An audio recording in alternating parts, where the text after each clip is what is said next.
Good morning, good noon, good afternoon, good evening, good night. It's your Olinda here again, bringing you the new episode and new season of Opera Wears. Sorry, I'm running a little bit late. I think this is supposedly already a month after the season start. I have seen a lot, but I'll just start probably with like one or two episodes per week. Sorry, I know I'm a little bit late, but schools has been a lot. So today we are talking about La Sonnambula, not Sonnambula, at the Metropolitan Opera, and is an opera that I really like, to be fair. And then Sonnambula is a two-act bel canto opera from that is composed in 1831 by Vicino Bellini with libretto by Phyllis Romani. Is one of those deceptively soft-looking operas. It has those pastoral setting, lots of gentle tones, and everyone is wearing lace and all the like 19th, 18th century classical wears. But underneath it all, the soprano role is an absolute monster. Bellini wrote it for Giuditta Pasta, the one of the legend who premiered Norma, which should tell you something. She is one of the most legendary soprano figure in the history. I mean, I also forgot to mention, but bel canto is an Italian phrase stands for beautiful singing, which is just emphasizing on the skill of the soprano. It's really sad how back to the old days there wasn't much recording technology, so now we can't directly referencing to her, but however we can imagine how great she was. And La Sonnambula premiered in Milan and it was like an instant hit. It was often lumped in with other pretty Bellini works, but honestly, this one is way more trickier than it looks.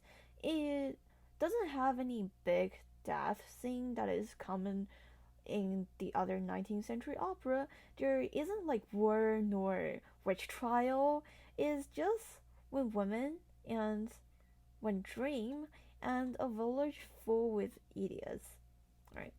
So a girl named Amani is about to marry this guy called Ivano, and his ex, Lisa, is apparently not over their relationship, and she starts scheming. And Amani sleepwalks into another man's room, except that he's actually a visiting count, and the whole village kind of lost their mind and suspect Amani for being unfaithful. And she sleepwalks again, and this time singing about love. And everyone's like, wait, she's innocent, and the wedding went back on. And that's literally it, is those typical 19th centuries story about love. Besides, this time there isn't any woman executed, even though she was suspected, but at the end they went back to this like happy relationship, I guess. And so of course we should talk about Nadine Sierra, who is a big Metropolitan Opera hit. Then I remember last season she played like 3 major productions, and now I feel like she's one of the favorite of the Metropolitan Opera, and honestly, her skills worth it, and I feel like she is a great soprano. However, there is some suspect on the internet that is claiming that she doesn't fit any teenage girl's character because her voice is too big. I guess we can discuss that. So at the end of Act 1, with her high E flat, and at the finale with her high F, I think all of these proved her skill. And these notes, of course, won the heart of the audience and including me. And she still sung those like she was barely trying. She sung those pretty easily. And I've seen her Lucia in the house, but this might be even cleaner. And I still personally think her voice sounds a little bit too mature for the role. Amani is supposed to be like young and dreamy, and one most important thing is to feel light in her voice. And of course, one problem with Nadia Sierra is that when she was trying to showcase her skill, I think she went a little bit too far and she went too heavy. Even, but like, however, Nadia Sierra's technique is flawless, of course, and her legato is kind of like liquid, and her Chula Chula has the sense of direction and is mostly moving. Her direction is like mostly moving upwards. So I suggest that because there's two last performances left, I suggest that if you want to see La Sonnambula, it's best if you don't sit in the orchestra. It probably won't be the best place. And when she sings the cabaletta after Comi pa Marcelino, it kind of just like sparkles around and it feels like those like diva vibes. Yeah, so she definitely worth seeing, and of course the ticket starts at like $27, so I feel like it's great and you should go see it.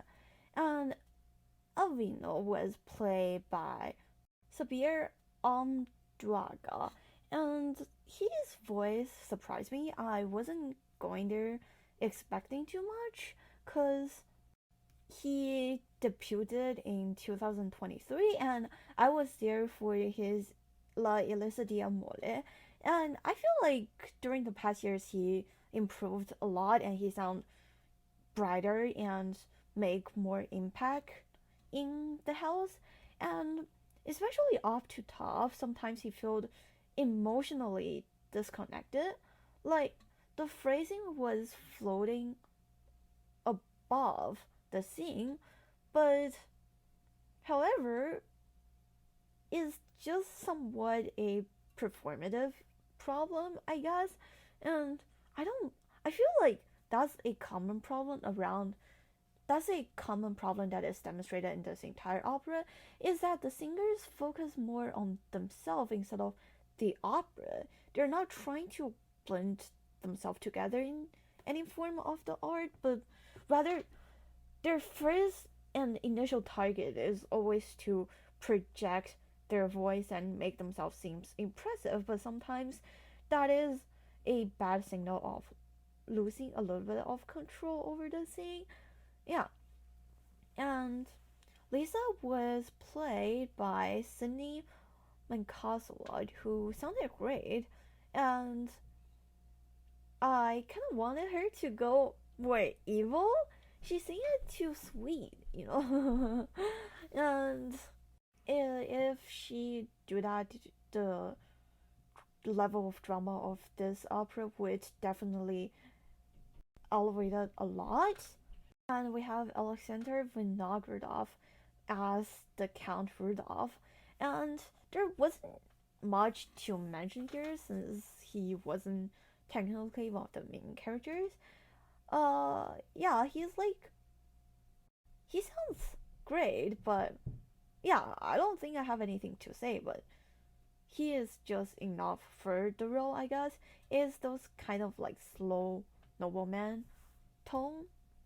And we have our Italian conductor Riccardo Frieza, and he debuted at the Met in 2009 with Rigoletto, which is the year that I was born.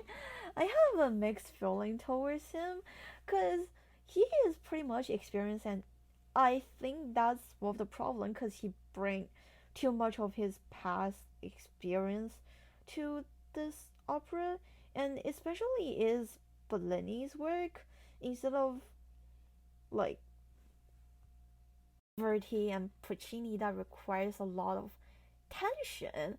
I think one of the problem with him is that Bellini's pacing is already pretty fragile, and it can fall apart so easily if something that is not right. And here is like a common problem of the Metropolitan Orchestra is that is kind of dragged, and especially in the chorus scene and in Act Two with the aria "A non credem mitali," and I feel like the phrases weren't that much connecting.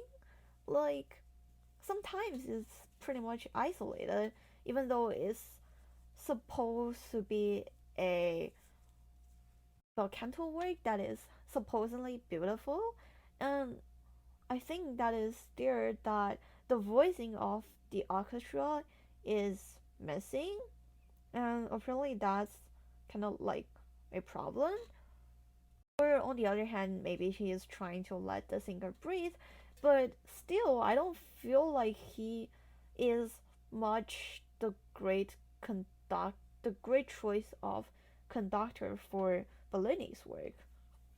And there's a lot of things to say about the production, because of course this is a new production that not everyone like, and me personally saying I when I first saw the advertisement, and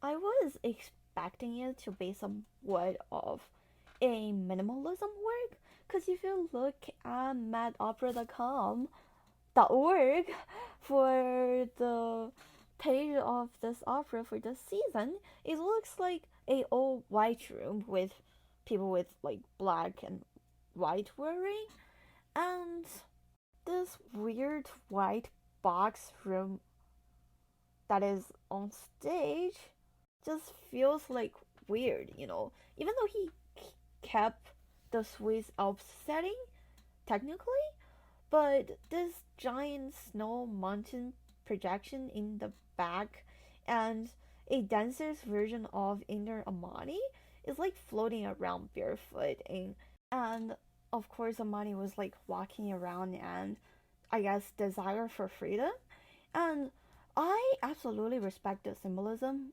when it works, but this one felt like is trying to be feminist to sell this opera and to title it as something new, but it kind of just like give up, and it talks about how Amani wants more than just marriage, and how she was whistling between wrestling between love and her autonomy, and how she's discovering her inner world, but the actual production doesn't much commit to that goal, because she is still singing the same Bellini's lines and still ends up marrying the same guy. And even though I feel like through the strange stage setting they were trying to show her inner struggle and debate, but however, all those stuff doesn't really seem like it, and it doesn't convey the message. I mean, through the last scene when she takes off her ring and stares to the void at the very end, and then the lights cut out. I mean, it does feel like the production was trying to let us think about the nature of this marriage and try to let us see more of the figure of Amani instead of purely taking this as a musically entertaining stuff. But however, it just doesn't seem like it is too abstract for us to understand, since what the production is representing betrayed the nature of Bellini's work. I don't think Bellini in 19th century was considering how his opera would activate feminism or this and that.